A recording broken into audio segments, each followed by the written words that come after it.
Hello बच्चों, ज्ञानदीप में आपका स्वागत है। आज हम पढ़ेंगे हिमालय और हम। हिमालय यानी बर्फ का घर और हम यानी हर एक भारतवासी।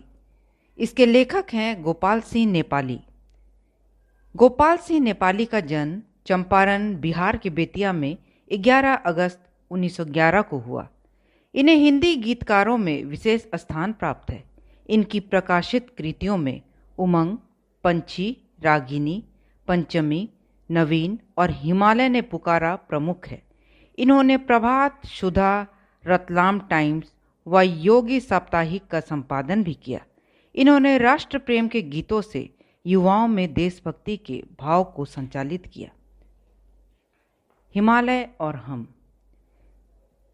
हम सभी जानते हैं, हिमालय पर्वत को भारत का प्रहरी चौकीदार कहा जाता है, क्योंकि हिमालय पर्वत दुश्मनों से भारत की रक्षा करता है।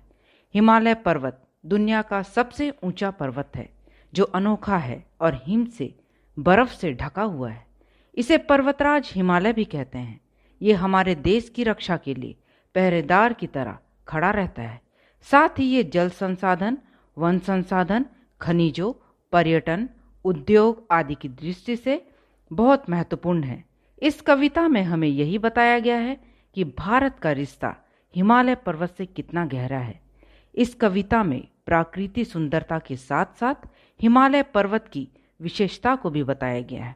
तो चलिए कविता पढ़ते हैं। इतनी ऊंची इसकी चोटी कि सकल धरती का ताज यही, पर्वत पहाड़ से भरी धरा पर केवल पर्वतराज यही।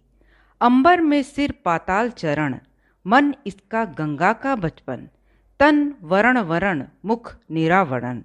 इसकी छाया में जो भी है वह मस्तक नहीं झुकाता है। गिरिराज हिमालय से भारत का कुछ ऐसा ही नाता है। यहाँ पे सकल का अर्थ है संपूर्ण, ताज का अर्थ है मुकुट, धरा का अर्थ है धरती, पर्वतराज पर्वतों का राजा, अंबर आकाश, पाताल जमीन के नीचे बहुत गहरा स्थान, तन यानी शरीर, वरण ग्रहण करने योग्य और निरावरण इसका अर्थ है खुला हुआ। तो इस पंक्ति का अर्थ है हिमालय पर्वत ही एक ऐसा पर्वत है जो पूरी धरती पर सबसे ऊंचा है। ये धरती पर्वत पहाड़ों से भरी हुई है, लेकिन हिमालय पर्वत ही एक ऐसा पर्वत है जो सबसे ऊंचा है। इसकी ऊंचाई अधिक होने के कारण इसे पर्वतों का राजा कहा गया है। हिमालय पर्वत इतना ऊंचा है कि लगता है आकाश को छू रहा है। इसका पैर जमीन के नीचे बहुत गहरा स्थान को छूता है। हिमालय पर्वत जितना बाहर से विशाल और मजबूत है, उतना ही धरती के अंदर भी। गंगा नदी का जन्म हिमालय से हुआ है। जिस प्रकार गंगा का मन स्वच्छ, पवित्र और निर्मल है, ठीक उसी प्रकार हिमालय पर्वत इतना विशाल होते हुए भी उसका मन गंगा नदी की तरह स्वच्छ, पवित्र और निर्मल है। हिमालय पर्वत अत्यधिक ऊंचा होने के कारण इसका मुंह खुला हुआ है और बर्फ से ढका हुआ है, लेकिन इसका शरीर सब ग्रहण कर लेता है। इसके निचले भाग में अनेक प्रकार की वनस्पतियां और औषधियां पाई जाती हैं, जो दुर्लभ है, यानी बहुत मुश्किल से पाई जाती है। इसकी छत्र छाया में हमारे देश की सेना रहकर दिन रात एक कर हमारे देश की रक्षा करते हैं। सब कठिनाइयों को सहते हुए निडरता के साथ खड़े रहकर अपना कर्तव्य निभाते हैं। हिमालय पर्वत निडरता के साथ अपना कर्तव्य निभाने को प्रेरित करता है। पर्वतराज हिमालय और भारत के रहने वाले लोगों का कुछ ऐसा ही नाता है। चलिए आगे देखते हैं। अरुणोदय की पहली लाली इसको ही चूम निखर जाती, फिर संध्या की अंतिम लाली इस पर ही झूम बिखर जाती।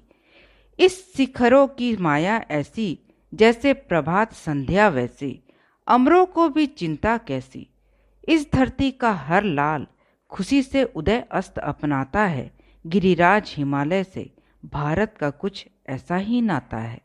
अरुणोदय का अर्थ सूर्य का उगना, निखर खिल जाना, संध्या शाम, बिखर चारों तरफ फैल जाना। नाता यानी रिश्ता।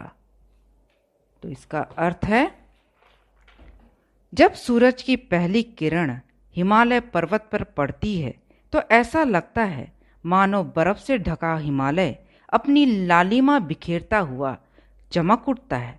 पहली लालिमा के चूमते ही इसकी सुंदरता चारों तरफ फैल जाती है। उगते सूरज की लालिमा चमकते बर्फ से मिलकर खिल जाती है। जिस प्रकार सूर्योदय के समय इसकी सुंदरता अनोखी होती है, उसी प्रकार संध्या के समय सूरज की अंतिम लालिमा इसे छूते ही इसमें चारों तरफ फैल जाती है। इसकी सुंदरता उगते हुए सूरज में जितनी होती है, ठीक उसी प्रकार डूबते हुए सूरज में भी इसकी सुंदरता निखरी होती है। प्रकृति की इतनी सुंदर जगह जहां हमारे देश के जवान ठंड और कष्ट को सहते हुए दिन रात हमारे देश की रक्षा के लिए खड़े रहते हैं, वे जवान भी हिमालय पर्वत की सुंदरता को देखकर अपने कष्टों को, चिंताओं को भूल जाते हैं। वे भी हिमालय पर्वत की तरह निडर होकर खड़े रहते हैं। इस धरती का हर एक लाल सुख दुख को अपनाते हुए निडरता के साथ आगे बढ़ते जाता है। हर एक भारतवासी और हिमालय का कुछ ऐसा ही नाता है। बच्चों, नेक्स्ट 2 पैराग्राफ नेक्स्ट वीडियो में एक्सप्लेन करेंगे। तब तक के लिए थैंक यू।